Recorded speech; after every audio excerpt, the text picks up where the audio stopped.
આદેશ આદેશ હું એકતાનાથ ગુરુ યોગી તુલસીનાથજી બાપુ શ્રી શનિદેવ મંદિર ભવનાથ તલેટી ગિરનાર જુનાગઢ ગુજરાત. રામાયણમાં આગળ આપણે વાત કરી હતી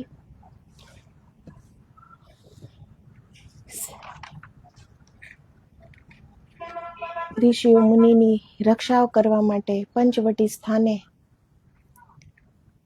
રામ ભગવાન જાય છે. જટાયુ એને મળે છે.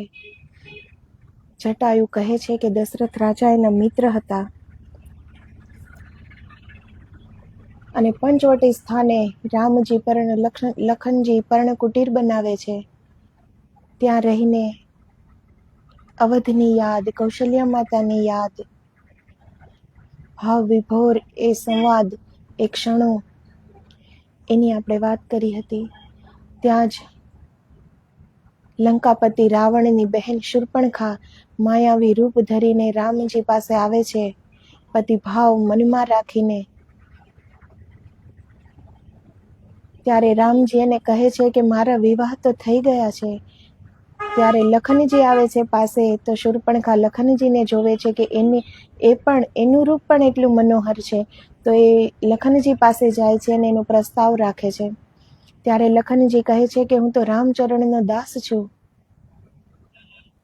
મારી જીવન સંગીની બનશો તો ભાઈ ભાભીની સેવા કરવી પડશે. ત્યારે શૂર્પણખા ક્રોધિત થઈને સીતાજીને મારવા આગળ વધે છે. તો સીતાજીની રક્ષા કરવા માટે લખનજીએ ખડગથી શૂર્પણખાનું નાક કાપી લીધું. તો લોહી લુહાણ નાક થઈ ગયું શૂર્પણખાનું અને ક્રોધિત થઈને કહે છે કે તમારા બેયની ચિતા અહીંયા જલાવી દઈશ દંડકારણ્યમાં. રામજી કહે છે કે આ કામાતુર લોલુપ નારી હતી, જે અહીંયાથી જે તિરસ્કાર પામીને ગઈ છે તો એ જરૂર સર્વનાશ કરી શકે છે. અને થાય છે પણ એવું જ. શૂર્પણખા ખરદૂષણ પાસે જાય છે, જે દંડક વન ઉપર જેનું રાજ્ય હતું ખરનું, એ એના ભાઈ હતા. તો શૂર્પણખા કપટી હૃદયી અસત્ય પર અસત્ય વાત ખરદૂષણને કહીને એના ક્રોધને ભડકાવે છે. ખરદૂષણ સાથે યુદ્ધ થાય છે અને મોહિની અસ્ત્ર છોડે છે રામજી અને ખરદૂષણનો સૈન્ય સાથે વધ કરે છે. એ પછી શૂર્પણખા એના ભાઈ લંકાપતિ રાવણ પાસે જાય છે, જે રાવણ શિવજીના અનન્ય ભક્ત છે, બ્રહ્માજીથી વરદાન પામેલ છે. રાવણ એટલા મહાબલી છે કે એનાથી દેવતાઓ, યક્ષ, કિન્નર, ગંધર્વ, માનવ એનું નામ લેતા પણ થરથર કાંપે છે. એટલા અતુલિત બળશાળી છે, પરાક્રમી છે. ઇન્દ્ર દેવના દરબારની શોભા પણ એની સામે નાની પડી જાય એવી લંકાની રાવણની રાજ દરબાર છે રાવણનો. એ દરબારમાં રાવણ બેઠા હોય છે, રાજ દરબાર ભરીને. ત્યાં જ કપટી શૂર્પણખા આવીને રાવણને પણ અસત્ય વાત કહીને એને ભડકાવે છે, એની ક્રોધાગ્નિને, કે આ મારું નાક નથી કાપ્યું, આ અસુરો પર વાર કર્યો છે માનવે. અસુર વૃત્તિ રાવણમાં છે. બ્રાહ્મણ પિતાના પુત્ર છે, પણ માતા એની રાક્ષસ કુળની હતી. તો સુંદર સ્ત્રીનું વર્ણન કરે છે, સીતાજીની સુંદરતાનું વર્ણન કરે છે રાવણ પાસે, કે એની એટલી સુંદર નારી છે કે ત્રૈલોક્યમાં એવી નારી ક્યાંય ન જોવા મળે. તો રાવણ એની વાતમાં આવી જાય છે.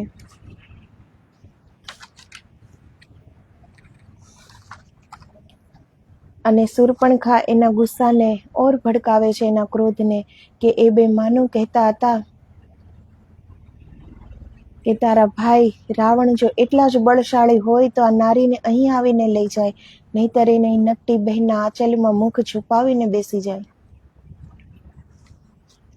હવે આપણે આગળ જોઈએ. આપની વીરતાને એણે લલકારી છે, આત્મ સન્માનને જાળવવા એ સ્ત્રીને લઈ આવો લંકા. તારા અપમાનને ખરદૂષણનો બદલો લેવા મારું પ્રથમ કર્તવ્ય છે બહેના.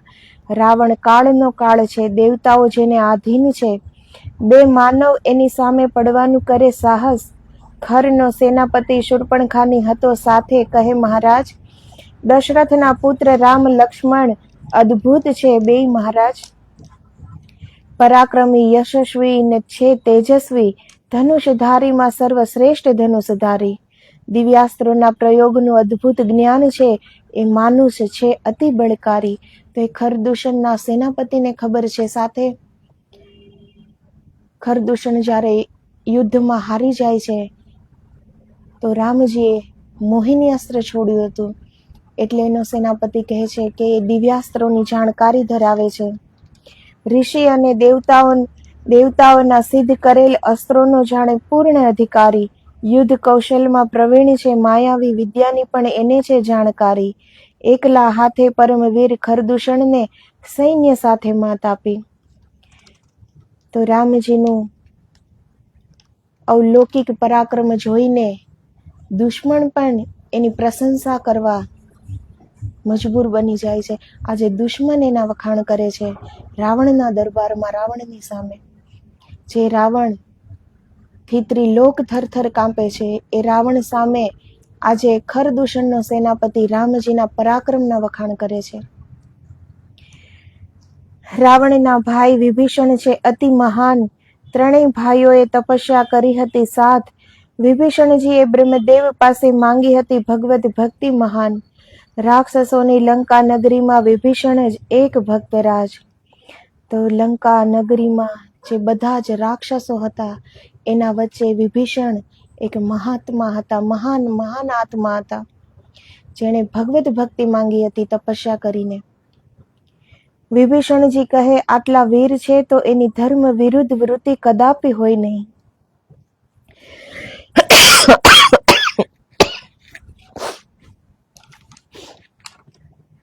કોઈ કારણ વગર છાવણીનો વિનાશ એ વાત સમજાય નહીં.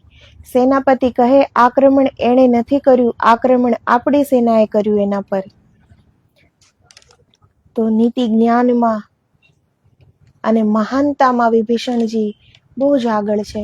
વિભીષણજી કહે છે કે જેના પરાક્રમની આપને પણ પ્રશંસા કરવી પડી, એ ધર્મ વિરુદ્ધ એની નીતિ કદાપી ન હોય. ત્યારે સેનાપતિ કહે છે કે આપણી છાવણીનો વિનાશ એણે સામે ચાલીને નથી કર્યો, આપણી સેનાએ આક્રમણ કર્યું હતું. આપણી સેનાએ આક્રમણ કર્યું ને હારી ગયા, એમાં એ બે માનવનો દોષ કહેવાય નહીં. સેનાપતિ કહે વિભીષણજી આ બે રાજકુમારોએ ઋષિઓની રક્ષા કરવાનો લીધો છે સંકલ્પ. આશ્રય એનો પામી ઋષિમુનિ નિર્ભય થઈ ઘૂમે વનમાં. જાણે ધરતીને રાક્ષસ વિહીન કરવાની વૃત્તિ એના મનમાં. તો અસુરોનો સેનાપતિ છે, ખરદૂષણનો સેનાપતિ છે, છતાં પણ એને એ વાતની તો ખબર જ છે. તો સામું પાત્ર કેવું છે, એ જે દુરાચારી વ્યક્તિ હોય છે એને પણ સમજણ પડે છે, સારી જેની વૃત્તિ હોય છે એની. તો સદગુણો, જે વ્યક્તિમાં સદગુણો હોય છે એની સુવાસ બધે જ ફેલાય છે. અસુર વૃત્તિ છે, અસુર છે, છતાં પણ એ પોતાને રોકી નથી શકતો એની પ્રશંસા કરવાથી.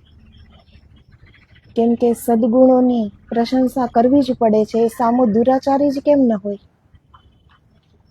એટલે જ જીવનને કેવી રીતે જીવવું, જીવનને આટલા સદકાર્યો, સદગુણો, સદવિચાર એ બધા આપણા ગુણો છે.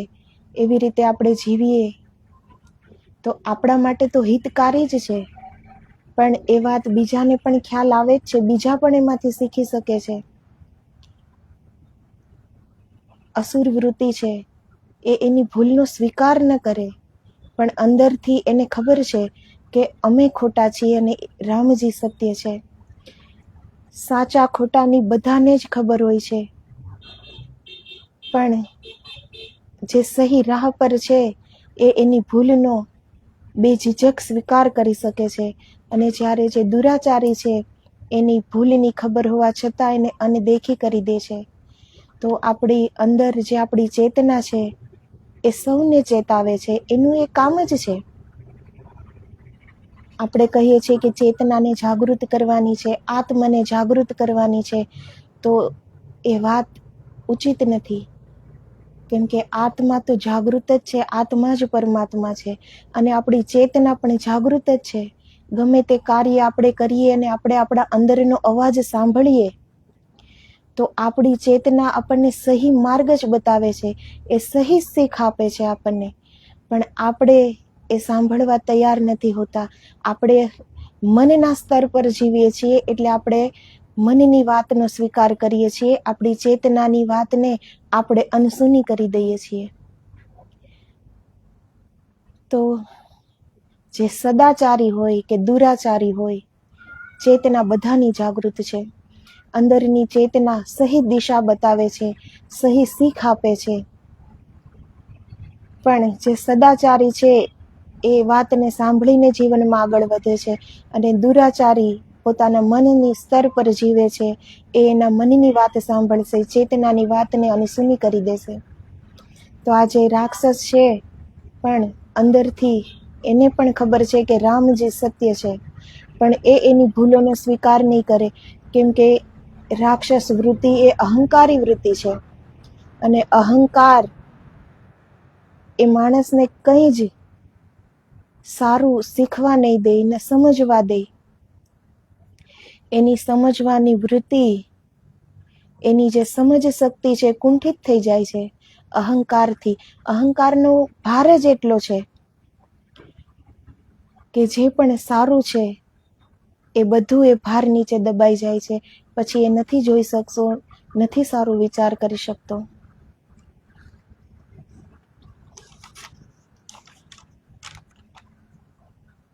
જાણે ધરતીને રાક્ષસ વિહીન કરવાની વૃત્તિ એના મનમાં. બળવાન રાક્ષસોને માર્યા એણે દંડ કારણ્યમાં અનેકાનેક. મેઘનાદ કહે તો ઉચિત જ છે આક્રમણ કર્યું એ વાત. વિભીષણજી કહે યુવરાજ ઇન્દ્રજીત આ કેવલ આવેશની છે વાત. બુદ્ધિનો તર્ક છે એનાથી વિપરીત. એની સીમામાં એણે પ્રજાની રક્ષા કરી છે યુવરાજ. તો દંડકવન છે એમાં રામજીના જ પૂર્વજ દંડક, મહારાજા દંડકનું રાજ હતું, તો એ એના જ રાજ્યની સીમા હતી. તો કેટલી નીતિ ભરેલી વિભીષણજી વાત કરે છે કે એના રાજ્યની સીમા કરવી એ તો રામજીનો અધિકાર છે. તો એમાં એણે શું ખોટું કર્યું કે ઋષિ મુનિઓ ને એનો આશ્રય પામીને એ વનમાં સારી રીતે ઋષિ મુનિઓ રહી શકે છે અત્યારે. તો એ એના અધિકારમાં છે રામજીના, એમાં એણે કંઈ ખોટું કર્યું નથી. જેને એનો છે પૂર્ણ અધિકાર, પહેલા વાતની પૂરી કરી લેવી જોઈએ. જાંચ મહારાજ, બીજા પણ જેના શૌર્યના વખાણ કરે, દુશ્મન પણ કરે છે જેની પ્રશંસા. એક સ્ત્રીના ભડકાવાથી ખર દૂષણને આક્રમણ જ ન કરાય કદી. તો વિભીષણજી સમજે છે આ વાત કે એક સ્ત્રીના ભડકાવાથી સીધું આક્રમણ ન કરી શકાય. જેની પ્રશંસા દુશ્મન પણ કરતા હોય તો એ પૂરી વાત પહેલા જાણવી જોઈએ, પછી આક્રમણ કરાય. એ પહેલા એક સ્ત્રીના કહેવાથી, એના ભડકાવાથી આક્રમણ ન કરાય. શૂર્પણખા કહે વિભીષણભાઈ કાયરતાની જ વાત હોય છે તમારી સદા. બહેનની દુર્ગતિ જોઈને પણ નીતિ અનીતિની કરી રહ્યા છો વાત તમે.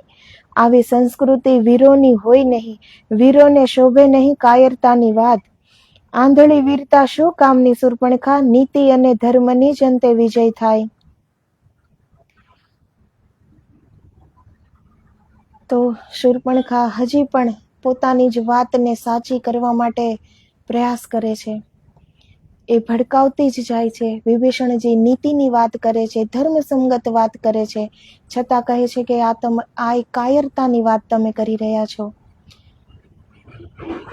તો આવી સંસ્કૃતિ વીરોની હોય નહીં, વીરોને શોભે નહીં કાયરતાની વાત, એ રાવણને ભડકાવવા માટે આ વાત કરે છે. આંધળી વીરતા શું કામની શૂર્પણખા, નીતિ અને ધર્મની જ અંતે વિજય થાય. રાવણ કહે વિભીષણ, વીર પુરુષ જીવે પોતાની આન ને શાનમાં રહીને સદા, ભયથી આશંકિત તો કાયરો થાય. વીરતાની આપે ક્યાં કરી છે વાત કદી.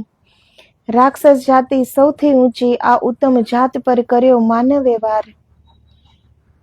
તો જે ધર્મસંગત વાત છે એ રાવણને એમ લાગે છે કે તમે તો કાયરતાની જ વાત કરો છો, તમે ક્યારેય ક્યાં વીરતાની વાત કરી છે. વિભીષણજીને કહે છે આવું રાવણ: રાક્ષસ જાતિ સૌથી ઊંચી, આ ઉત્તમ જાત પર કર્યો માનવે વાર. બહેનનું કર્યું અપમાન, બદલો લેવામાં નહીં કરું હવે હું જાજી વાર. રામની સ્ત્રીને રાણી બનાવીશ, વનવાસીઓને કાપી નાખીશ. સેનાપતિ કહે સીધું આક્રમણ ઉચિત નથી મહારાજ. છલથી એની સ્ત્રી હરી લ્યો. સ્ત્રીને અત્યાધિક પ્રેમ કરે છે રામ, એની નારીને છીની લ્યો એ થઈ જશે મૃત સમાન. તો ખરનો સેનાપતિ આવી સલાહ આપે છે.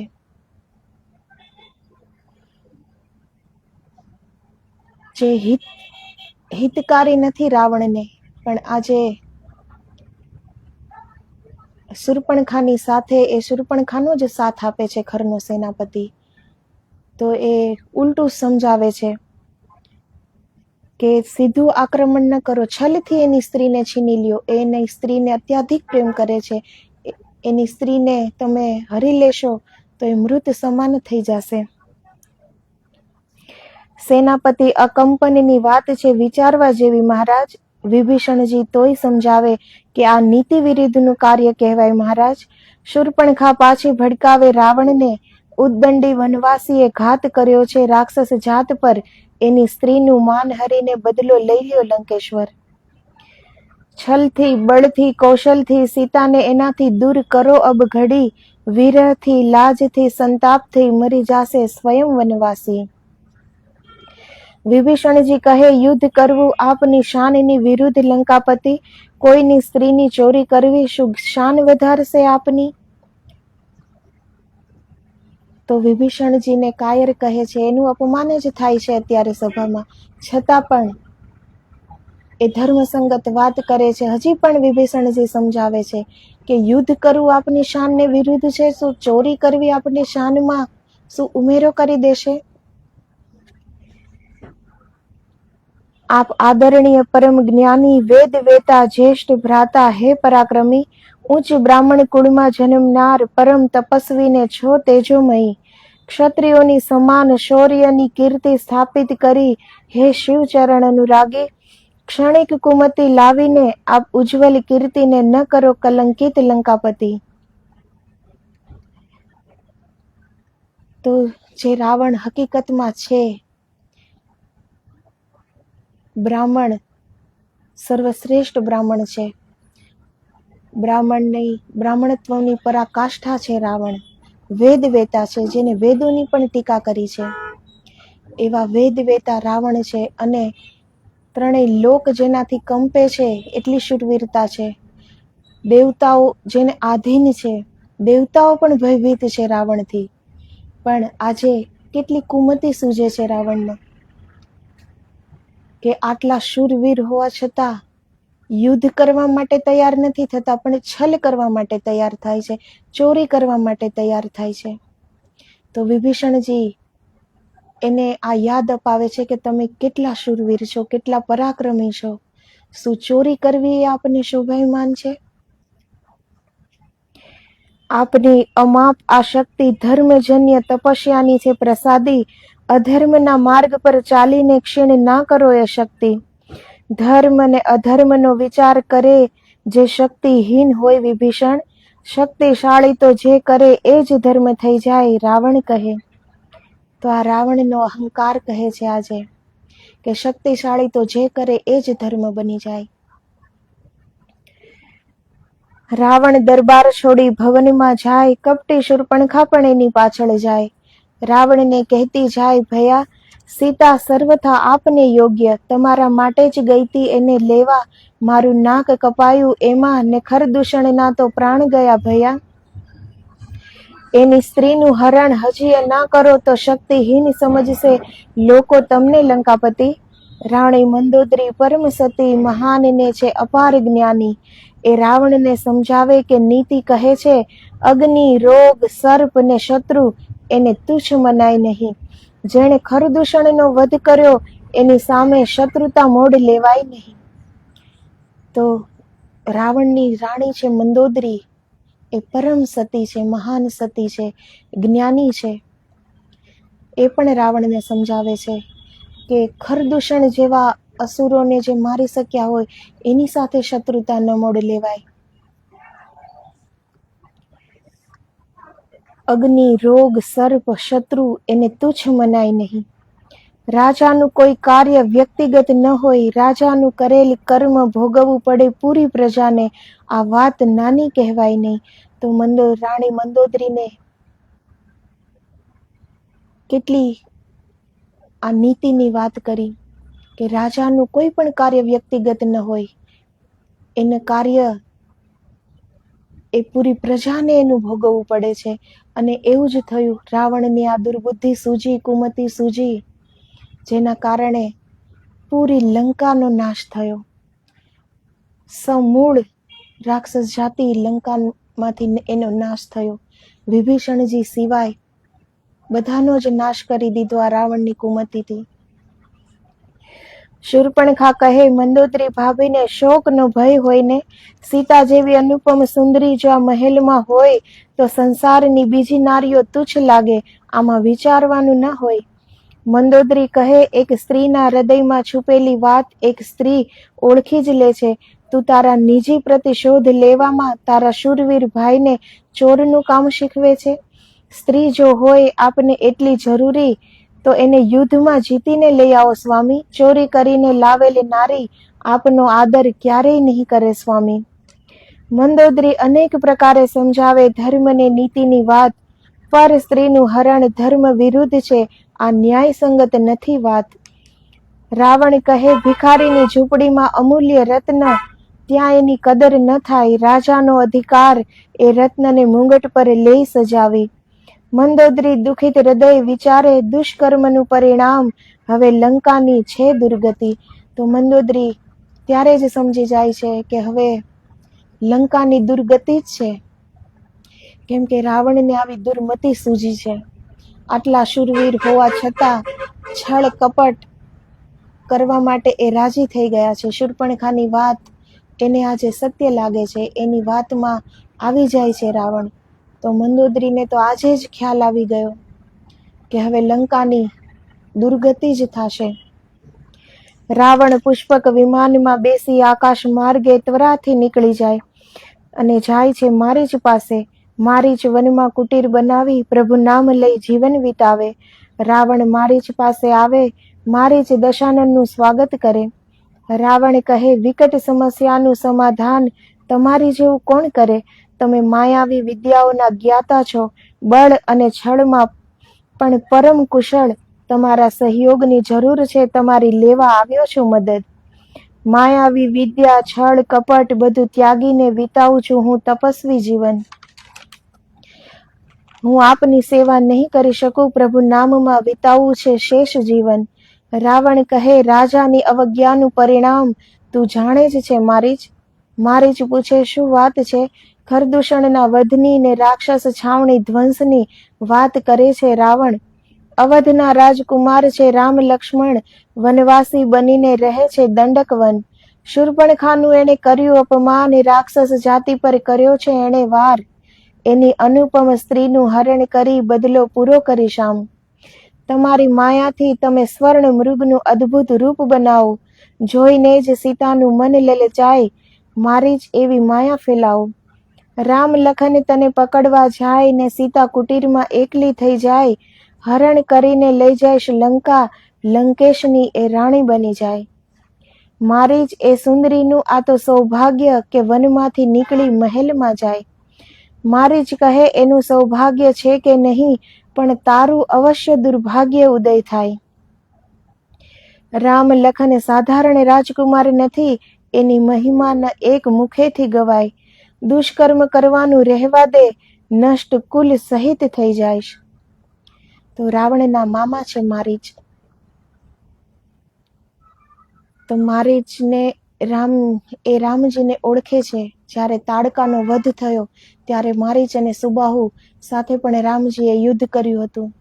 તો મારીચ એની શક્તિથી પરિચિત છે રામજીની. તો મારીચ પ્રભુ નામમાં એનું જીવન અત્યારે વ્યતીત કરે છે કુટીર બનાવીને વનમાં. પણ એ માયાવી છે, છળ કપટ. પહેલા તો એ અસુરની વૃત્તિ રાખીને જ જીવન વ્યતીત કરતા હતા મારીચ.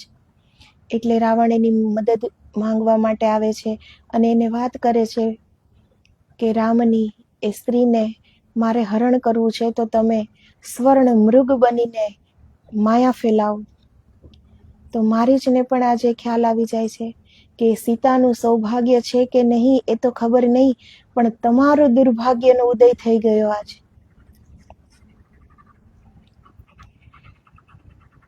રામ લખન સાધારણ રાજકુમાર નથી, એની મહિમા એક મુખેથી ગવાય. દુષ્કર્મ કરવાનું રહેવા દે, નષ્ટ કુલ સહિત થઈ જાયશ. રંગ મહેલમાં તારે રાણી અનેક, લંકા જતો રે તો જીવી જાયશ. સીતારૂપી અગ્ન જ્વાળા હાથ લગાડીશ તો ભસ્મ થઈ જાયશ. રાવણ કહે કાયર ડરપોક મારીચ, તું શત્રુની મહાનતાના કરે છે વખાણ. મારીચ કહે રામનો પ્રતાપ મેં જોયો છે, એટલે જ કહું છું રાવણ. એક બાણથી મને 100 યોજન દૂર ગિરાવ્યો તો સમુદ્ર પાર. જેણે તાડકા સુબાહુનો વધ કર્યો, માર્યા દાનવ અપાર. સ્વયંવરનું ધનુષ કોઈ હલાવી પણ ના શક્યું, એ ધનુષને રામે તોડ્યું પલમાં. એની સાથે શત્રુતા ન લેવાય રાવણ. રાવણ કહે તારો ઉપદેશ બંધ કર, તારી માતાનો કર્યો એણે વધ. એની મહાનતાના ગાવામાં મારીચ તું બન્યો છે અંધ. રાવણ કાળ વિજયી છે, જેના ભયથી ભય પણ ભયભીત મારીચ. રાવણથી દેવતાઓ કંપે છે, સ્વયં યમરાજ છે મારો દાસ. કૈલાસ ઉપાડવાની શક્તિ છે મારી ભુજાઓમાં, એની પાસે તું કરે છે કાયરતાની વાત. અને રાવણમાં ખરેખર આટલી શક્તિ છે, એક હાથે એણે કૈલાસ ઉપાડી લીધો હતો. તો આટલું પરાક્રમ હોવા છતાં પણ કેટલી દુર્બુદ્ધિ સૂજી રાવણને. શૂરવીર હોવા છતાં યુદ્ધ કરવાનું એને સૂઝતું નથી અને છળ કરવાનું સૂઝે છે. વિભીષણજી સમજાવે છે, મંદોદરી સમજાવે છે અને મારીચ પણ અત્યારે સમજાવે છે, છતાં પણ વિનાશ કાળે વિપરીત બુદ્ધિ. હવે રાવણનો જ્યારે વિનાશ નજીક છે તો જે પણ રાવણના હિતમાં બોલે છે એ રાવણને આજે સમજાતું નથી. મારીચ કહે આ શક્તિઓ પુણ્ય કર્મથી તમે કરી છે પ્રાપ્ત. શક્તિનો કરશો દુરુપયોગ, એ છોડી દેશે તમારો સાથ. તો જે અમાપ શક્તિઓ રાવણ પાસે છે એ એની તપસ્યાનું પણ ફળ છે. હજારો વર્ષ રાવણે બ્રહ્મદેવજીની તપસ્યા કરીને વરદાનમાં પ્રાપ્ત કરેલી આ શક્તિઓ છે. તો પોતાને આવી દુર્બુદ્ધિ સૂઝે અને આવું જ કંઈ અધર્મનું કામ કરે ત્યારે જ એની શક્તિઓ ઓછી થતી જાય. એટલે જ આજે રાવણને સૂઝતું નથી. આજે આટલો શૂરવીર હોવા છતાં પણ રાવણને આવી કુમતિ થઈ ગયા છે. મામા છું તમારો રાવણ, એટલે કહું છું તને નીતિની વાત. નારી જો સ્વેચ્છાથી ન આવે તો એ બને અગ્ન જ્વાળ. ધગધગતા અંગારને તું હૃદય ના ચાપ રાવણ. હું ત્રિલોક વિજયી છું, સંસારની સુંદર ચીજો પર છે મારો અધિકાર. જે રાજા હિતેશીઓની વાત ન માને એ સ્વેચ્છાચારી આતતાઈ, અંતમાં થાય એનો નાશ. તો મારીચ એને સમજાવે છે કે જે રાજા હિતેશીઓની વાત ન સંભળાવે એનો અંતે નાશ જ થાય છે. રાજા સામે મધુર વચન બોલવા વાળા તો હોય રાવણ, પણ અપ્રિય પણ હિતકારી વચન બોલવા વાળા દુર્લભ હોય. તો જે પ્રિય વચન બોલે છે એવા તો ઘણા હોય કે જે રાજા સામે પ્રિય વચન જ બોલે, પરંતુ જે ખરેખરમાં જે રાજાનું હિત ઈચ્છતા હોય એ હંમેશા અપ્રિય પણ સત્ય વચન બોલે છે. અને એ વચનો જ્યારે રાજા નથી સાંભળતો ત્યારે એનો સર્વનાશ જરૂર થાય છે. રાવણ કહે મારીચ મારા આદેશની અવજ્ઞા એટલે મારા હાથે જ તારું મૃત્યુ થાય. મારીચને થયું મૃત્યુ તો નક્કી જ છે, તો રામના હાથે કેમ ન થાય. મારીચ રાવણની વાત માની એની સંગે પંચવટી પહોંચે. ત્યાં જઈને માયાથી મારીચ સ્વર્ણ હરણના રૂપમાં સ્વયંને બદલે. રાવણ ઝાડીઓમાં છુપાઈને મારીચની માયા જોઈને ખુશ થાય. સીતાજીની નજર પડી મૃગ કાંચન પર, જોઈને અધીરી થઈ જાય. રામ લખનને કહે જલ્દી જો, અદ્ભુત મૃગ છે આપણી કુટીરની પાસે. સોનેરી મૃગ છાલ, સોનેરી સિંગ, પ્રકૃતિની અદ્ભુત છે આ કારીગરી. રામજી પણ એને જોઈને કહે, સાચે જ અદ્ભુત છે, વિલક્ષણ આ મૃગ. સોનેરી. સીતાજી કહે, આ મનભાવન મૃગ કોઈ પણ પ્રકારે પકડીને લાવો મારી પાસે સ્વામી.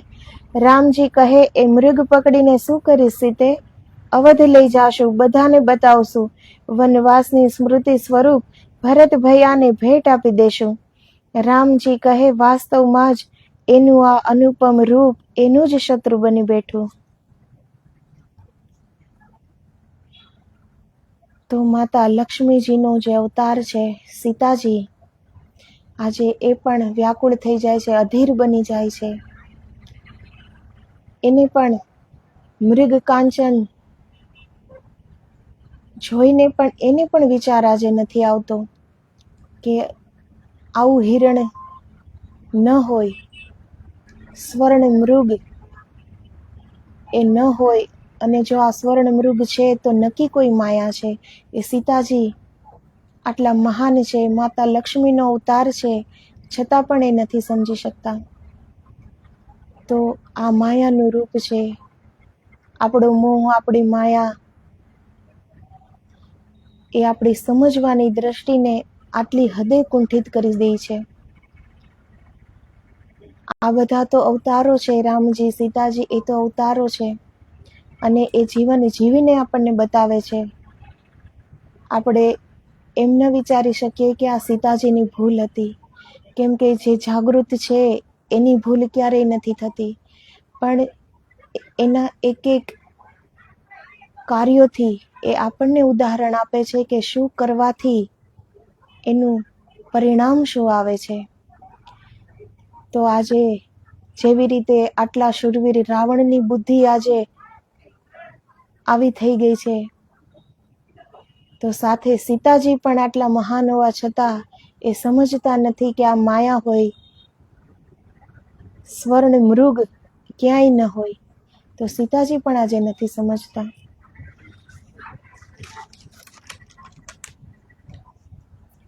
રામજી કહે, વાસ્તવમાં જ એનું આ અનુપમ રૂપ એનું જ શત્રુ બની બેઠું.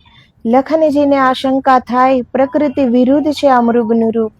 રામ ભૈયા, ભાભીનો મોહ સંકટ ઊભું કરશે, આ છે માયા રૂપ. રામજીને તો નિયતિની જાણ, પણ લખનજીને તોય કહે શ્રી રામ, જ્ઞાની અને વિજ્ઞાનીને પણ સૃષ્ટિના રહસ્યની જાણ નથી. લખન, આ સૃષ્ટિમાં અસંભવ કંઈ જ નથી. તો રામજીને તો આ નિયતિની જાણ છે કે આ હવે આ થવાનું જ છે. જે કાર્ય માટે જન્મ ધારણ કર્યો છે, અસુરોને મારવા માટે, તો હવે એ સમય આવી ગયો છે. રામજીને જાણ છે, છતાંય એ લખનજીને કહે છે. જ્યારે લખનજીને આશંકા થાય છે કે આ ભાભીનો મોહ ક્યાંક સંકટ ઊભું ન કરે, ક્યારેય કાંચન મૃગ ન હોય, આ કોઈ માયા જ છે. તો રામજી કહે છે કે જ્ઞાન કે વિજ્ઞાન એ ઈશ્વરની શક્તિને નથી જાણી શકતું. અસંભવ કંઈ નથી આ સૃષ્ટિ પર. લખનજી કહે, મને તો આ દાનવી માયા લાગે છે, આ સાધારણ મૃગ નથી. સીતાજી હરણના મોહમાં અધીરા બની ભૂલ્યા છે સુદબુદ્ધ ભાન. કહે, આપના તર્ક વિતર્કમાં આપ જાજી ન કરો વાર. લખનજી કહે, ભગવાનની માયા સામે જ્ઞાન વિજ્ઞાનનો તર્ક ન ચાલે, પણ નક્કી આ રાક્ષસોની છે માયા જાળ. સીતાજીના કાને એક પણ વાત ન પડે, મૃગ જલ્દી લઈ આવો, બસ એક જ વાત કહે. એ જીવિત નહીં પકડાય તો રામજી ધનુષ લઈ હાથમાં કહે, એનું મૃગ ચર્મ છે કેટલું સુંદર, એનું આસન બનાવીશું, સીતાજી કહે. તો સીતાજી આટલા અધીર થઈ જાય છે, એક પણ વાત આજે એના કાને નથી પડતી. ત્યારે રામજી કહે છે કે એ જીવિત નહીં પકડાય તો સીતાજી કહે, તો એની મૃગ છાલ પણ કેટલી સુંદર છે, એનું આપણે આસન બનાવીશું. તો જે ક્ષણે જે થવાનું હોય છે એ થઈને જ રહે છે. કેટલા મહાન છે, કેટલા જ્ઞાની છે સીતાજી, છતાંય આજે અધીરા બની ગયા, છતાંય નથી એની વાત એને કંઈ સમજમાં આવતું. અને લખનજીને આટલી આશંકા થાય છે, એ સમજાવે છે છતાં પણ એને સમજમાં નથી આવતું. એટલે જે ક્ષણે જે થવાનું છે એ થઈને જ રહે છે. આ તો ઈશ્વરના અવતારો છે. એ તો આપણને બતાવવા માટે આ રંગમંચ પર, આ ધરતીરૂપી રંગમંચ પર એનું આ કિરદાર નિભાવે છે કે આપણને એમાંથી જાણ થાય કે શું કરવું જોઈએ, ક્યારે, કયા સમયે કયો ફેંસલો કરવો જોઈએ, શું સમજવું જોઈએ, અને જો ન સમજીએ તો પરિણામ શું આવે. અધીરી વૃત્તિ રાખીએ તો એનું શું પરિણામ આવે, શું થઈ શકે. તો એ તો આપણને જીવીને બતાવે છે. પણ આ જ અધીરાય વ્યક્તિને કંઈ સમજવા નથી દેતી. ખબર પણ હોય છે કે સોનાનું હરણ ન હોય, અને એ આટલા મહાન છે, આટલા જ્ઞાની છે કે મૃગ જીવિત ન પકડાય તો મૃગ ચર્મ પણ આસન બનાવશું. કેટલી અધીરાય. તો આ એક જ એનો મોહ કે એને હિરણ એને જોતું હતું, એના કારણે જ આ યુદ્ધ થયું. તો એક મોહ ક્યાંથી ક્યાં લઈ જાય છે માણસને. અને આપણા જીવનમાં દિન પ્રતિદિન હર પલ કેટલા મોહ હોય છે હૃદય પર, મન પર. એક વસ્તુ પ્રાપ્ત કરીએ તરત બીજી વસ્તુની પ્રાપ્તિ માટે આપણે અધીરા થઈ જઈએ છીએ. કેમ કે આપણને એ ખ્યાલ આવી જાય છે કે એ વસ્તુમાં સુખ નથી જે પ્રાપ્ત કરવી હતી. તો બીજી આશા બાંધી લે છે કે હવે આમાં કંઈક સુખ પ્રાપ્ત થઈ જશે. તો આપણી ચેતના કેટલી જાગૃત છે. એ આપણને તરત જ એ સંદેશ આપે છે કે આમાં સુખ નથી. પણ આપણે કેટલા સમજદાર છીએ કે આપણે તરત મન પર આવી જઈએ છીએ. આપણે ચેતનાની વાત નહીં સાંભળીએ કે આપણને જે પ્રાપ્ત કરવું હતું એ પ્રાપ્ત કરી લીધું તો શું સુખ મળ્યું, શું ખુશી થઈ. તો આપણે આપણી અંદરની વાત નહીં સાંભળીએ, કારણ કે આપણે અંદર ઉતર્યા જ નથી. આપણી અંતર્મુખી દ્રષ્ટિ છે જ નહીં. આપણા કાન આપણે અંદરની વાતને સાંભળી શકવા હજી સમર્થ જ નથી. એટલે આપણે તરત મન ઉપર આવીને આપણે બીજી વાત પર આપણે રૂકી જાશું કે હવે આ પ્રાપ્ત કરી લઈએ, એમાં જરૂર ખુશી મળશે, એમાં જરૂર સુખ મળશે. આવી રીતે માનવ જીવનથી મૃત્યુ પર્યંત આની જ પાછળ આંધળી દોટ મૂકે છે. ખબર છે કે જે વસ્તુ પાછળ હું અધીરો થયો હતો, જે વસ્તુ પામી લીધી એમાં કંઈ સુખ ન મળ્યું, તો હવે બીજી વસ્તુ પર હું અધીરો થાઉં છું તો એ પણ પ્રાપ્ત થશે તો શું સુખ મળી જશે. પોતાને ખબર છે પણ એ સ્વીકાર નથી કરી શકતો. માનવ એટલો બધો મન ઉપર આધારિત થઈને જીવે છે કે એ અંદરની વાતને, એ સત્ય વાતને ક્યારેય સ્વીકાર નથી કરી શકતો. એ માનતો જ નથી, માનવા તૈયાર જ નથી થતો. આપણી ચેતના આપણને હર પલ ચેતાવે છે.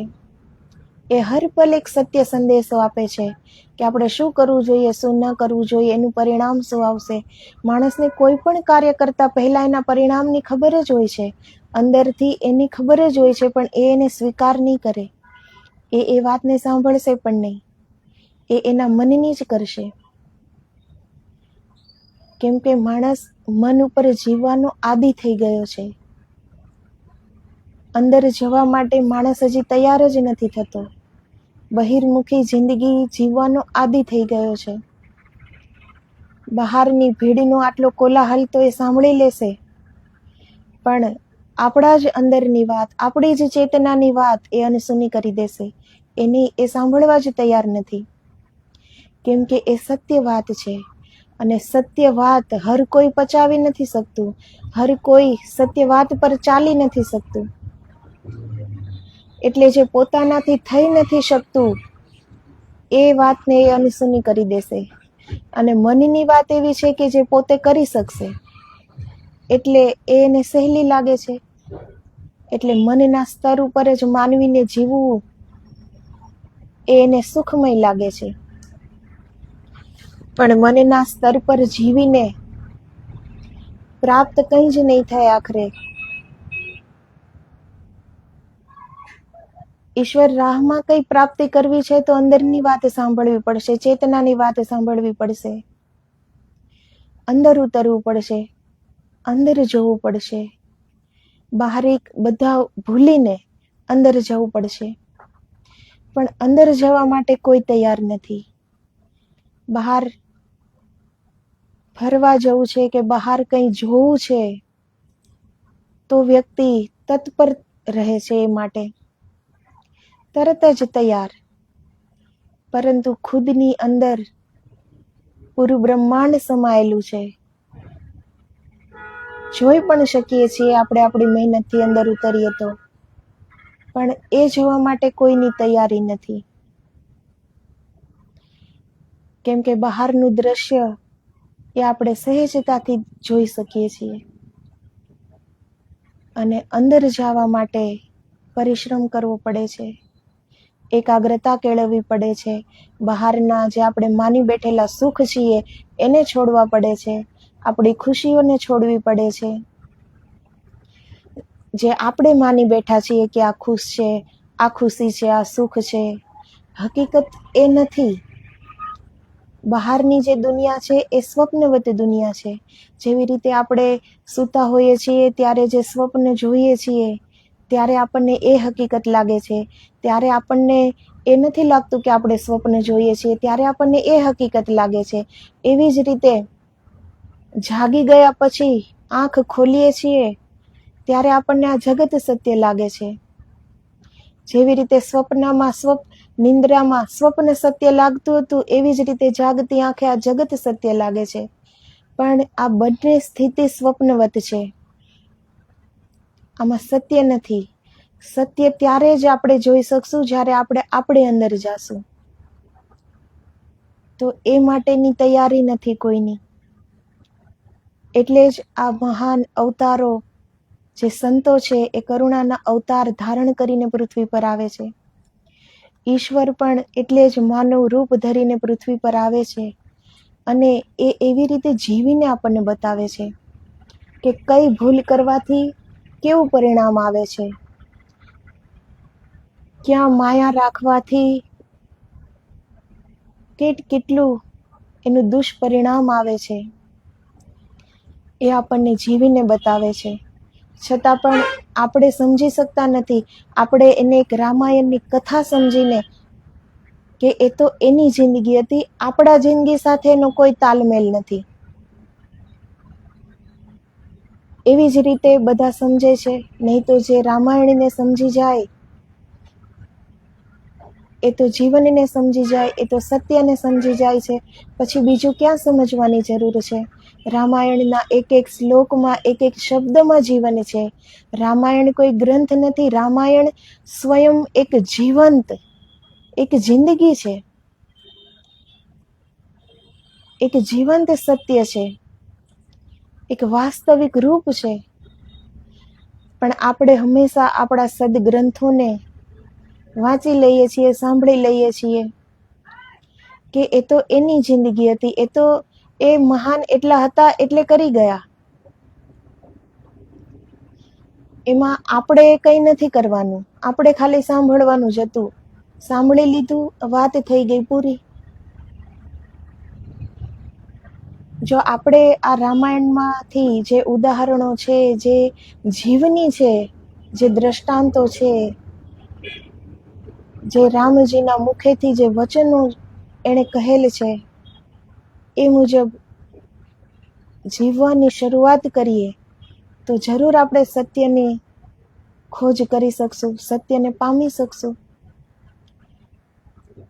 પણ આપણને હંમેશા એ આપણા જીવનથી બીજી કહાની લાગે છે કે એ તો રામાયણની કહાની છે, એ રામજી સીતાજીની કહાની છે, એ આપણી કહાની નથી.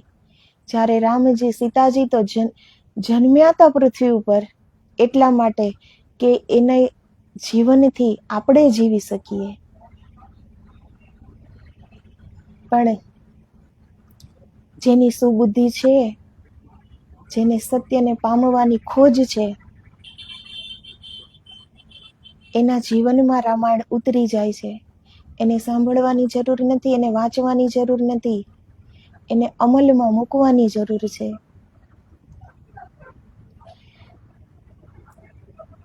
તો લખનજીને આશંકા થાય છે, પણ સીતાજી એક પણ વાત આજે નહીં માને, કેમ કે આ હોની છે એ થઈને રહેશે. લખનજી કહે, ભૈયા મને આશંકા થાય છે, આ રાક્ષસી માયા છે, મૃગ નથી. રાક્ષસી માયા હોય તો આવશ્યક છે એનો અંત કરવો. રામજી કહે, લખન પર્ણ કુટીરમાં સીતાની રક્ષા કરજે, જો એ માયાવી હશે તો સીતાને એકલી ન મૂકજે.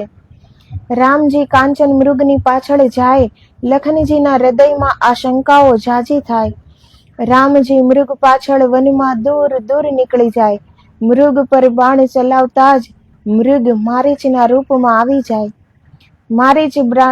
મારીચ લક્ષ્મણ લક્ષ્મણ સીતે સીતે એમ જોરથી બૂમો પાડતો જાય.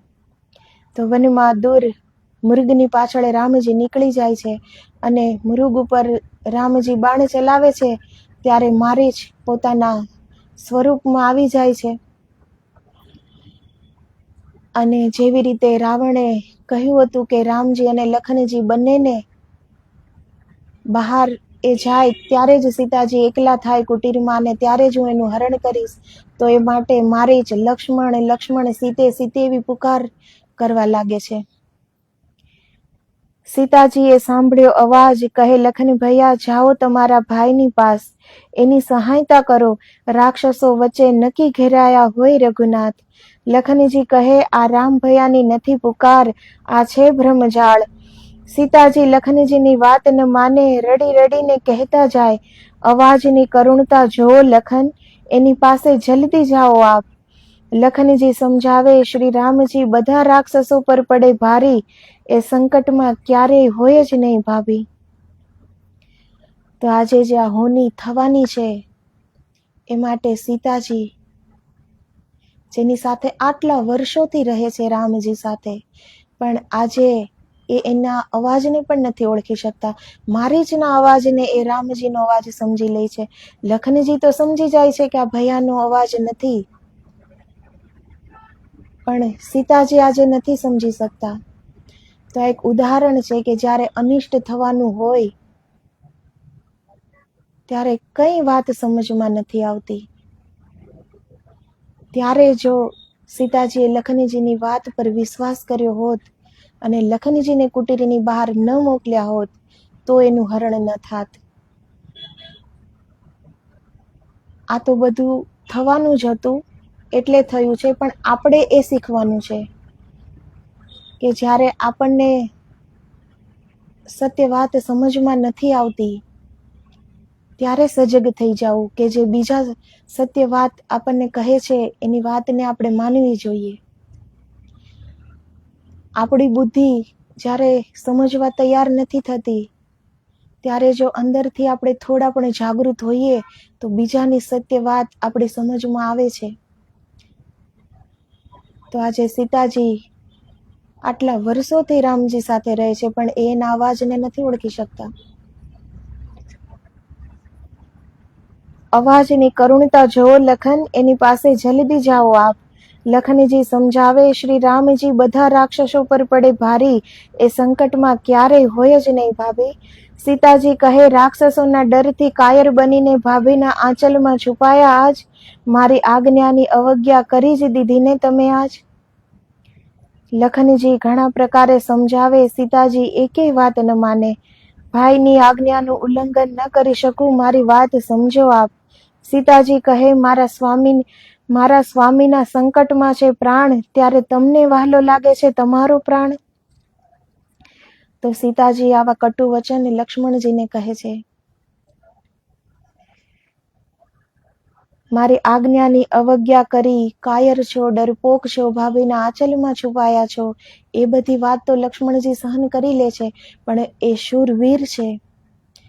એ વાત એના હૃદય પર ઘા થઈ ગયો. જ્યારે સીતાજી કહે છે કે તમારા ભાઈનો પ્રાણ સંકટમાં છે, ત્યારે તમને તમારો પ્રાણ વહાલો લાગે છે એટલે જ નથી જાતા ને એની સહાય કરવા. લખનજીના હૃદયમાં ઘા પડે સાંભળીને આવા વ્યંગબાણ.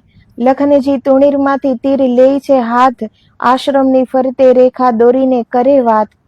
ગુરુ મંત્ર શક્તિથી બનાવેલી આ લક્ષ્મણ રેખા છે, એને નહીં કરતા પાર. કહી લખનજી રામજીની લેવા જાય સંભાળ. કપટી રાવણ જોતો હતો કે બંને ભાઈ છે હવે આશ્રમની બહાર. સાધુનું રૂપ લઈ ભિક્ષામ દેહી બોલતા આવ્યા આશ્રમની પાસ. તો ગુરુ મંત્ર શક્તિથી લખનજી એના બાણથી એક રેખા બનાવે છે, લક્ષ્મણ રેખા. તો એ સીતાજીને કહે છે કે આ રેખાની બહાર ન આવતા. આ ગુરુ મંત્ર શક્તિથી બનાવેલી રેખા છે.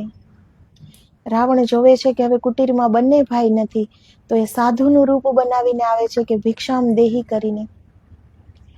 સીતાજી ચિંતામાં વ્યાકુળ હૃદયે બેઠા હતા, શું થયું હશે વિચારતા જાય.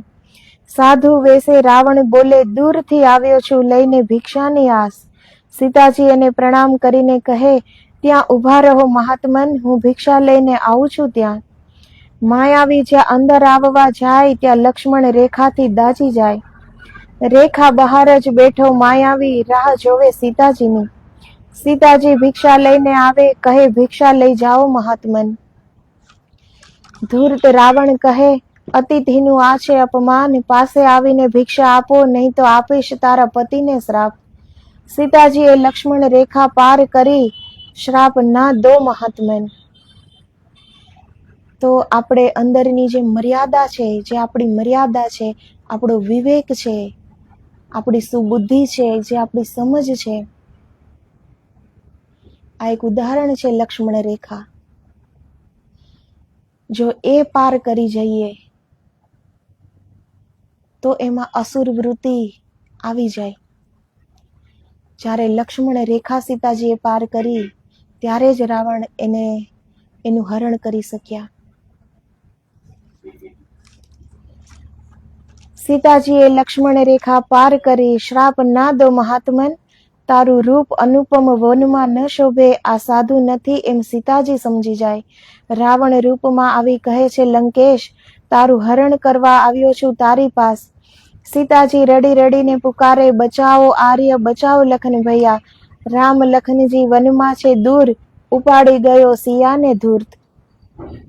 પુષ્પક વિમાન આકાશ માર્ગે ઉડતું જાય, સીતાજી રામ લખનને પુકારતા જાય. જટાયુએ જોયું આ દ્રશ્ય, સીતાજીને તુરંત બચાવવા જાય. જટાયુ રાવણ પર વાર કરે, સીતાજીને બચાવવાના પ્રયાસ કરે. રાવણે એની પાંખો કાપી, જટાયુ નિસહાય નીચે પડે. સીતાજી કહે, ચોર બની નારી હરવા આવ્યો પાપી, બળ તારું આમાં કહેવાય નહીં, કુળ સહિત તારો નાશ કરશે મારા સ્વામી. રાવણ અટ્ટહાસ કરે, કહે લંકાનો રસ્તો કોણ બતાવશે. નદી વૃક્ષ પહાડ પંછી પ્રકૃતિ ને સારી વનરાઈ બતાવશે. મારા સ્વામીને આ બધા જ કહેશે તારા પાપની કહાની. મારા સ્વામી જરૂર આવશે, આકાશ પાતાળ ગમે ત્યાં તું લઈ જાય પાપી. તો રામ લખનજી કુટીરની બહાર ગયા. સીતાજીએ લક્ષ્મણ રેખાને પાર કરી અને રાવણ સીતાજીનું હરણ કરીને પુષ્પક વિમાનમાં એને સાથે લઈને આકાશ માર્ગે એને લઈ જાય છે. અને જટાયુજીની દ્રષ્ટિ પડે છે. જટાયુ સીતાજીને બચાવવાનો પ્રયાસ કરે છે. જટાયુ પણ એની બધી શક્તિ લગાવી દે છે સીતાજીને બચાવવા માટે, પણ રાવણે ખડગથી એની પાંખો કાપી નાખી અને જટાયુ નિસહાય બનીને ધરતી પર પડી જાય છે. સીતાજી કહે છે કે તારા કુળનો નાશ કરી દેશે મારા સ્વામી, પણ રાવણ કહે છે કે એને કોણ ખબર આપશે કે હું તને ક્યાં લઈ જાઉં છું. તો સીતાજી કહે છે કે નદી વૃક્ષ પહાડ પંછી આ વનરાઈ એ બધા એને આ તારી કહાની એને ખબર આપશે મારા સ્વામીને, અને મારા સ્વામી જરૂર આવશે. આકાશ પાતાળ મને તું ગમે ત્યાં લઈ જઈશ, પણ મારા સ્વામી જરૂર આવશે. તો આજે આપણે અહીં વિરામ દઈએ. આજની કથામાં આપણને એ શીખ મળે છે કે આપણી વૃત્તિને કેટલી સંયમિત આપણે રાખવી જોઈએ. કોઈ પણ વાતમાં અધીરાય, જે સીતાજી કેટલા અધીર બની ગયા, સોનાનું હરણ ન હોય એ વાત પણ એને સમજમાં ના આવી. જ્યારે 13 વર્ષોથી વનમાં રહે છે, વનના પશુ પંખીઓને પોતાની આંખોથી પોતાની સમીપ જ જોવે છે અને બધાને ખ્યાલ પણ છે કે સોનાનું હરણ ન હોય, છતાંય એ આજે નથી સમજી શકતા. તો અધીરાય, આપણી જે અધીરાય છે એ કેટલું દુષ્પરિણામ આપી શકે છે એ આપણે આમાંથી શીખ્યા. રાવણ જેવો શૂરવીર, જેનાથી દેવતાઓ કાંપે છે, એ રાવણને કેવી દુર્બુદ્ધિ સૂઝે છે. શૂરવીરતાની નિશાની છે કે એક યુદ્ધ કરીને લઈ આવું, ચોરી કરીને નહીં. પણ આજે એને પણ કેટલી કુમતિ સૂઝે છે. તો જેનો વિનાશ થવાનો હોય છે એ ક્યારેય એના હિતેશીઓની વાત એ નથી સમજી શકતો. જેવી રીતે રાવણ, વિભીષણજી, મંદોદરી અને મારીચની વાતને સમજવા તૈયાર નથી. તો જ્યારે વિનાશ થવાનો હોય છે ત્યારે હિતેશીઓ એને સારા નથી લાગતા. પણ જે શૂર્પણખા, જે પૂરા લંકાનો નાશ કરાવશે, જે પોતાનો નિજી પ્રતિશોધ લેવા માટે આ બધું કર્યું ષડયંત્ર, આટલી અસત્ય વાત કહી, પણ શૂર્પણખાની વાતમાં રાવણ આવી જાય છે. કેમ કે એ પ્રિય વચનો બોલી કે એની સુંદર નારી લંકામાં જ શોભે, રાક્ષસ જાતિ પર એણે વાર કર્યો છે માનવે. તો જ્યારે હવે રાવણનો વિનાશ થવાનો છે ત્યારે કપટી શૂર્પણખા એને સાચી લાગે છે, પણ જે એના ખરેખરમાં જે એના હિતેશીઓ છે એની વાત એને સમજમાં નથી આવતી. તો આજની રામાયણમાં આ શીખ આપણને મળે છે. તો રામાયણ ખાલી સાંભળવાની કે રામાયણ ખાલી વાંચવાની કે એને લખવાની વાત નથી. રામાયણને આપણે બધા આપણા જીવનમાં ઉતારીએ. એને જે પણ ઈશ્વરીય અવતારોએ જે પણ દ્રષ્ટાંતો દઈને આપણને જીવીને બતાવ્યું છે એ મુજબ આપણે જીવી શકીએ. એમાંથી શીખીને આપણે અમલમાં મૂકી શકીએ એની વાતોને. એવી રીતે આપણે સૌ જીવવાની કોશિશ કરીએ. તો જય સિયારામ. આદેશ આદેશ. જય ગિરનારી. જય ગુરુદેવ.